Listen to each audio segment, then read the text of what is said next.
Good morning. Isho മിശിഹായ്ക്ക് സ്തുതിയായിരിക്കട്ടെ. ഇന്ന് ഞായറാഴ്ചയാണ്.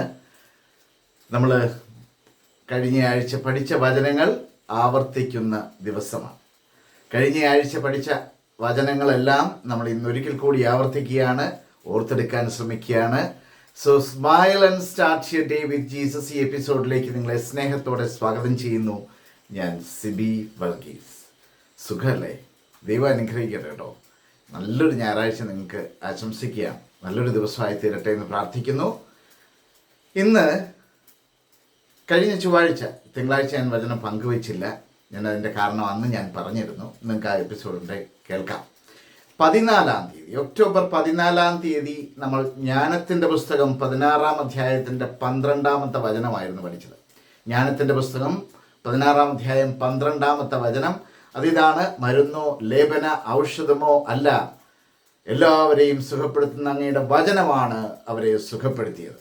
അപ്പോൾ ദൈവത്തിൻ്റെ വചനം നമ്മെ സുഖപ്പെടുത്തുന്ന വചനമാണ്. ഒക്ടോബർ 15-ാം തീയതി പുറപ്പാട് പുസ്തകം the book of Exodus chapter 15 verse 26, 15-ാം അധ്യായം 26-ാം വാക്യം, ഞാൻ നിന്നെ സുഖപ്പെടുത്തുന്ന കർത്താവാണ്.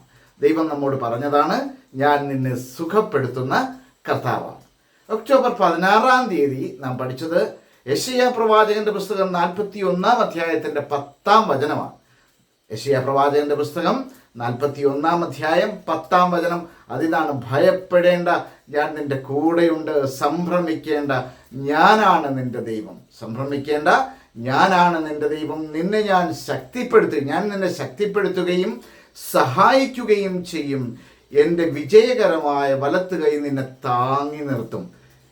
ഇതെല്ലാം, ഈ വചനങ്ങളെല്ലാം നമ്മെ ശക്തിപ്പെടുത്തുകയും നമ്മെ സഹായിക്കുകയും നമ്മെ പ്രോത്സാഹിപ്പിക്കുകയും നമ്മെ ബലപ്പെടുത്തുകയും ചെയ്യുന്ന വചനമാണ്. ഒക്ടോബർ 17-ാം തീയതി യെശയ്യാ പ്രവാചകന്റെ പുസ്തകം തന്നെ 43-ാം അധ്യായത്തിൻ്റെ 4-ാമത്തെ വചനം നമ്മോട് പറയുകയാണ്: നീ എനിക്ക് വിലപ്പെട്ടവനും ബഹുമാന്യനും പ്രിയങ്കരനുമായ ആകയാൽ നിനക്ക് പകരമായി മനുഷ്യരെയും നിന്റെ ജീവന് പകരമായി ജനതകളെയും ഞാൻ നൽകുന്നു. എത്ര സുന്ദരമായ വചനമായിരുന്നു ഈ 17-ാം തീയതി വരെയുള്ള പഠിച്ച വചനം. 18-ാം തീയതിയും വ്യത്യസ്തമൊന്നുമല്ല. അതായത് ശനിയാഴ്ച നാം പഠിച്ചത് ജെറമിയ പ്രവാചകന്റെ പുസ്തകം 31-ാം അധ്യായത്തിൻ്റെ 20-ാം വചനം. ഈ 5 വചനങ്ങൾ ഓർത്തിരിക്കുന്നത്. ജെറമിയ പ്രവാചകന്റെ പുസ്തകം 31-ാം അധ്യായം 20-ാമത്തെ വചനമാണ്: എഫ്രായിം, നീ എൻ്റെ വത്സലപുത്രനല്ലേ, നീ എൻ്റെ ഓമനക്കുട്ടൻ. അവന് വിരോധമായി പെരുമാറുമ്പോഴെല്ലാം അവൻ്റെ സ്മരണ എന്നിൽ ഉദിക്കുന്നു. അവന് വിരോധമായി പെരുമാറുമ്പോഴെല്ലാം അവൻ്റെ സ്മരണ എന്നിൽ ഉദിക്കുന്നു. എൻ്റെ ഹൃദയം അവന് വേണ്ടി തുടിക്കുന്നു. എൻ്റെ ഹൃദയം അവന് വേണ്ടി തുടിക്കുന്നു. എനിക്ക് അവനോട് നിസ്സീമമായ കരുണ തോന്നുന്നു.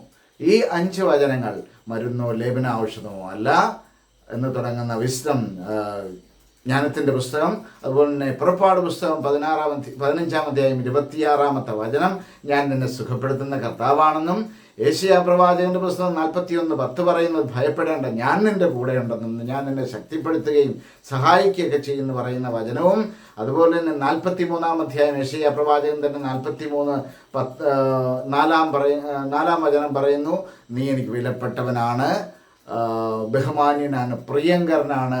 ജെറമിയ പ്രവാചകന്റെ പുസ്തകം 31:20 പറയുകയാണ്: എഫ്രായിം, നീ എൻ്റെ വത്സലപുത്രനല്ലേ. ഈ 5 വചനങ്ങൾ തീർച്ചയായിട്ടും കഴിഞ്ഞ ആഴ്ചയിൽ പഠിച്ചിരുന്നെങ്കിൽ വളരെ ശക്തിപ്പെടുത്തുന്ന, ഒരു സങ്കടങ്ങളുടെ നേരത്തെ നമ്മെ ബലപ്പെടുത്തുന്ന, നമ്മെ താങ്ങി നിർത്തുന്ന മനോഹരമായ വചനങ്ങളാണ്. ഇന്ന് ഒന്ന് ആവർത്തിക്കുവാനായിട്ട്, ഈ വചനങ്ങളൊക്കെ ഒന്ന് ആവർത്തിക്കാനായിട്ട് ശ്രമിക്കണേ. ദൈവം നിങ്ങളെ അനുഗ്രഹിക്കും. വളരെ സുന്ദരമായൊരു ദിവസം നിങ്ങൾക്ക് ഉണ്ടാവട്ടെ എന്ന് പ്രത്യേകമായിട്ട് ഈ ഞായറാഴ്ച ദിവസം വിശുദ്ധ കുർബാനയിൽ നിങ്ങൾക്ക് വേണ്ടി പ്രത്യേകം പ്രാർത്ഥിക്കുന്നു. ആമേൻ.